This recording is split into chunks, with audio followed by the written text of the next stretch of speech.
மாண்புமிகு தமிழ்நாடு துணை முதலமைச்சர் உதயநிதி ஸ்டாலின் அவர்களை வாழ்க பல்லாண்டு என வாழ்த்தி மகிழ்கிறார் அமைச்சர் கீதா ஜீவன்.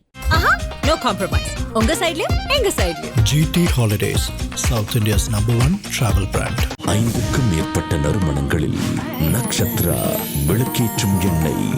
அண்ணா திராவிட முன்னேற்றக் கழகத்தில் இருந்து மூத்த தலைவரும் எம்எல்ஏவுமான செங்கோட்டையன் நீக்கப்பட்டதை அடுத்து இன்று அவர் தமிழக வெற்றிக் கழகத்தில் இணைந்துள்ளார். தமிழக அரசியல் வரலாற்றில் தன்னிச்சையான தனித்துவத்தையும் நிர்வாக திறமையையும் வெளிப்படுத்தியவர் செங்கோட்டையன். ஈரோடு மாவட்டம் குள்ளம்பாளையத்தை தாயகமாக கொண்ட செங்கோட்டையன் 1948ஆம் ஆண்டு பிறந்தார். தமது அரசியல் பயணத்தை திமுகவிலிருந்து தொடங்கிய அவர் 1972இல் எம்ஜிஆர் கட்சியை உருவாக்கிய போது அவருடன் சேர்வதன் மூலம் அதிமுக செயல்பாட்டின் அடித்தளத்திலேயே முக்கிய பங்களிப்பை வழங்கினார். 1975ஆம் ஆண்டு கோவை பொதுக்குழு மாநாட்டை சிறப்பாக நடத்தி முடித்ததன் மூலம் எம்ஜிஆரின் பாராட்டை பெற்றார். அப்போது அவருக்கு கிடைத்த அந்த கவனிப்பு பின்னர் கட்சியின் முக்கிய தலைவர்களுள் ஒருவராக உயர்த்தி நிறுத்திய அந்த நம்பிக்கையின் துவக்கமாக அமைந்தது. அதிமுகவின் ஆட்சியை கொண்டு வந்த 1977ஆம் ஆண்டு சட்டமன்ற தேர்தல் அவரது அரசியல் பயணத்தின் மிகப்பெரிய திருப்பமாக இருந்தது. சத்தியமங்கலம் தொகுதியில் முதல் முறையாக போட்டியிட்ட அவர் வெற்றி பெற்று சட்டமன்றத்திற்குள் நுழைந்தார். அதன் பிறகு 1980 முதல் கோபியிலேயே போட்டியிட்டு தொடர்ந்து மக்கள் ஆதரவை குவித்தார். 1996ஆம் ஆண்டு தவிர்த்து மற்ற அனைத்து தேர்தல்களிலும் வெற்றி கண்ட அவரது சாம்ராஜ்யம் அதிமுகவின் வலுவான தூணாக திகழ்ந்தது. எம்ஜிஆர் மறைவுக்கு பிறகு அதிமுக இரு அணிகளாக பிளவுபட்ட போதும் ஜெயலலிதாவை ஆதரித்தவர் செங்கோட்டையன்.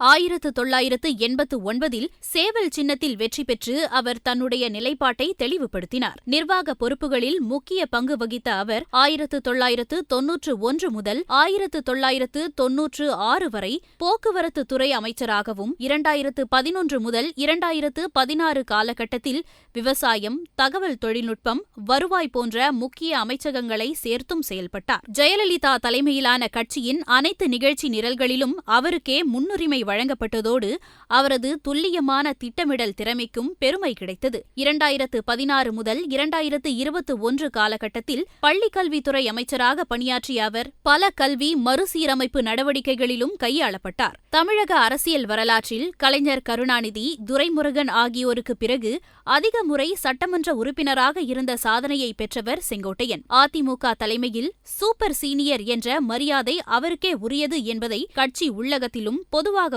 ஏற்றுக்கொள்வார். இந்நிலையில் 2016க்கு பிறகு கட்சி அரசியலில் ஏற்பட்ட குழப்பங்கள், அதிமுகவில் ஏற்பட்ட ஆட்சி போட்டிகள் அனைத்திலும் செங்கோட்டையன் அமைதி காத்து நடந்து வந்தார். ஆனால் கடந்த 1.5 ஆண்டுகளாக அவர் வெளிப்படையாக கட்சி தலைமையின் மீது விரக்தி காட்டத் தொடங்கினார். இணையாக்கம் கோரிக்கை, OPS, சசிகலா, தினகரன் அணிகளை மீண்டும் ஒன்றிணைக்க வேண்டும் என்ற அவரது பரிந்துரைகள் புறக்கணிக்கப்பட்டதாக கூறப்படும் நிலையில் செங்கோட்டையன் தனது மனக்கசப்பை வெளிப்படையாக பதிவு செய்து வந்தார். அத்திக்கடவு அவிநாசி திட்டம், ஜெயலலிதா பிறந்தநாள் நிகழ்ச்சி, கோவை பிரச்சாரங்கள் உள்ளிட்ட பல்வேறு முக்கிய நிகழ்வுகளை அவர் திட்டமிட்டே தவிர்த்தது அதிமுக தலைமையுடனான பிளவை எளிதில் வெளிப்படுத்தியது. இதே நேரத்தில் மத்திய அமைச்சர்கள் அமித்ஷா, நிர்மலா சீதாராமன் உள்ளிட்டோரை காண டெல்லி சென்றது அரசியல் வட்டாரங்களில் பெரிய விவாதத்திற்கு வழிவகுத்தது. இந்த அனைத்துக்கும் உச்சமாக பசும்பொன் தேவர் ஜெயந்தியில் பன்னீர்செல்வம் மற்றும் TTV தினகரன் ஆகியோருடன் ஒரே வாகனத்தில் பயணம் செய்த சம்பவம்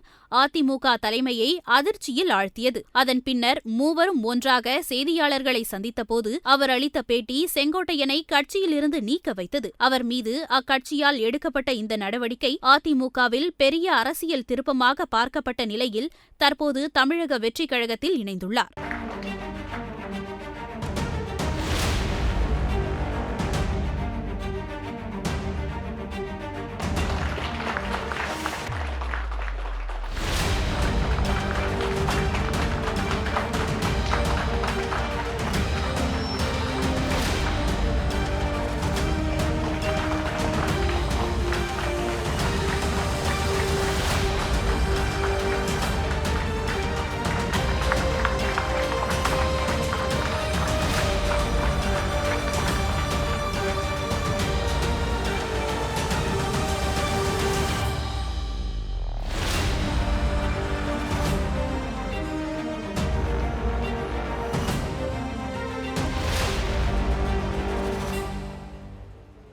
மாண்புமிகு தமிழ்நாடு துணை முதலமைச்சர் உதயநிதி ஸ்டாலின் அவர்களை வாழ்க பல்லாண்டு என வாழ்த்தி மகிழ்கிறார் அமைச்சர் கீதா ஜீவன். No compromise. உங்க சைடுலயும் எங்க சைடுலயும். GT Holidays, South India's #1 travel brand. 5க்கும் மேற்பட்ட நறுமணங்களில் நக்ஷத்ரா விளக்கேற்றும் எண்ணெய்.